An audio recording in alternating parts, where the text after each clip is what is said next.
Um ônibus errado, uma estrada errada, na hora errada. Um garoto entra numa cidade que não solta ninguém, vira braço direito do homem que tá tentando manter aquele lugar de pé. Aí o pai morre, a mãe morre, a fé dele no Boyd racha. E mesmo assim, cara, ele continua sendo uma das únicas pessoas que realmente entendem o que Fromville tá fazendo. O que um lugar desses faz com um cara assim?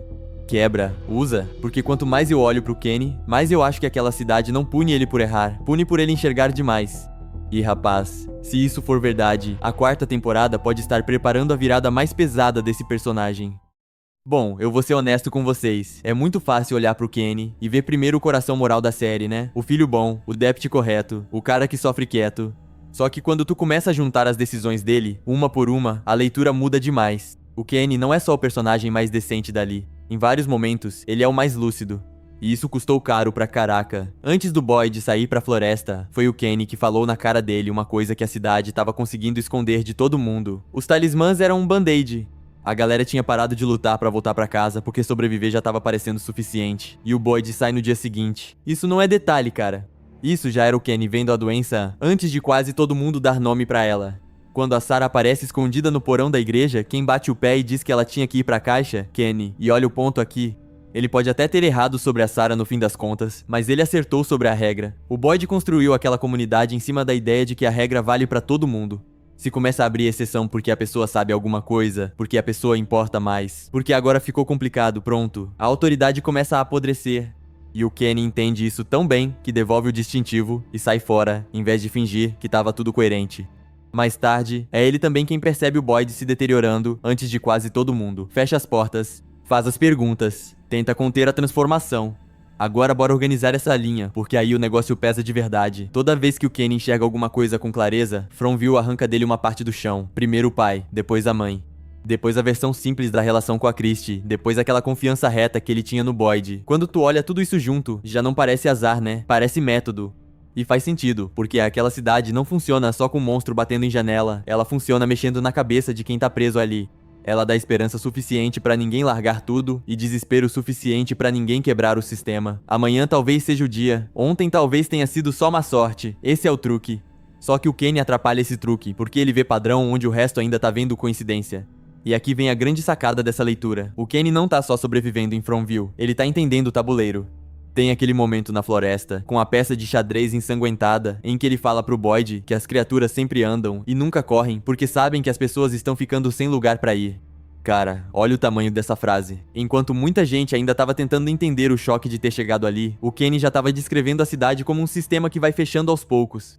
Um tabuleiro encolhendo. E ele também entendeu o luto antes de Fromville transformar luto em armadilha. Quando o pai morre, ele não afunda. Vai pra floresta cortar madeira pra fazer um jogo de xadrez. Dor virando trabalho. A cidade vê isso e procura outro ângulo. Mantém a Tian Chen viva até o ponto em que a perda dela vai doer mais. E a morte dela é cirúrgica, porque ela não era dilema moral, não era zona cinzenta, não era relação complicada, era só a mãe dele. A pessoa que fazia chá dizia que ele trabalhava demais, perguntava se ele tinha falado com a Christie. Quando ela morre, some junto o último vínculo que não cobrava nada dele. Depois disso, ele vai pra Colony House e entrega a própria casa, porque aquilo já não era casa mais. O lugar terminou o que queria fazer ali. E mesmo assim, meu irmão, o Kenny não desaba do jeito que aquela cidade gostaria. Tem uma conversa dele com a Christie que muda tudo. Enquanto ela tá quebrando com a ideia de que todo mundo pode morrer por nada, ele lembra o que o pai dizia. É difícil ver o suéter inteiro quando você é só um fio. Talvez eles não sejam as pessoas que vão voltar pra casa. Talvez o que eles façam ali só sirva pra facilitar a vida do próximo grupo. Mas isso não faz aquele fio valer menos. Isso aqui é forte demais, cara. Porque o Kenny encontra sentido sem exigir recompensa. Ele aceita que talvez eles nem sejam a história principal. Talvez sejam só o material que vai deixar o caminho um pouco menos fechado pro próximo grupo, e ainda assim escolhe continuar. Uma pessoa que encontra propósito dentro do impossível é muito mais difícil de quebrar. Agora eu vou falar do momento que pra mim define o Kenny inteiro. O Ellie está morrendo. O Boyd se recusa a passar o próprio sangue por medo dos vermes irem junto. O que o Kenny faz? Aponta uma arma pra ele e tenta forçar. E quando não consegue, ele mesmo faz a oferta. Passa isso pra mim e depois a gente resolve o resto. Cara, para um segundo e pensa no tamanho disso. O Kenny se oferece pra colocar a contaminação do Boyd dentro do próprio corpo pra salvar outra pessoa. Verme, visão, corrupção, seja lá o nome que tu queira dar pra aquilo. Ele aceita. A cidade não pega essa oferta naquela hora, mas ela ouve. E depois vem outro detalhe pesado. Quando o Boyd sobe pra arrancar a resposta do Elgin de qualquer jeito, é o Kenny que tenta impedir primeiro. Só que depois ele senta no pé da escada e escuta os gritos vindo do teto, e não para, porque a essa altura ele já entendeu uma lógica terrível. Naquele lugar, às vezes, proteger muitos cobra o sofrimento de um. Foi Fromville que ensinou isso pra ele, pelo pai, pela mãe, pelas decisões impossíveis do Boyd. Mas calma, isso aqui não é dizer que o Kenny virou santo, nem profeta infalível, nem herói puro. Não virou. O caso da Sarah já mostra isso. E a cena da escada mostra outra coisa também. Clareza demais pode endurecer um cara por dentro. O ponto não é botar o Kenny num pedestal. É perceber que toda vez que ele tenta segurar uma linha moral, Fromville vem, entorta essa linha e testa até onde ela aguenta. Só que ela ainda não arrebentou. E isso deixa tudo mais perigoso. E aí vem a pergunta que realmente importa. O que a cidade tá fazendo com esse cara? Porque o trailer da 4ª temporada mostra o Kenny com a Sofia, a filha do pastor, e até o nome dela puxa essa moldura gnóstica que a série vem deixando no ar. Fromville não costuma juntar peça importante por acaso.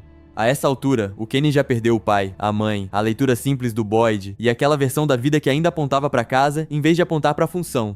O que sobrou foi alguém que entende a mecânica daquele lugar como pouca gente entende, que já se ofereceu pra absorver a contaminação do outro, que consegue dar sentido ao sofrimento mesmo sem promessa de saída e que vem acertando a direção da história nos grandes pontos de virada. Então, pra mim, a pergunta não é se o Kenny vai sobreviver.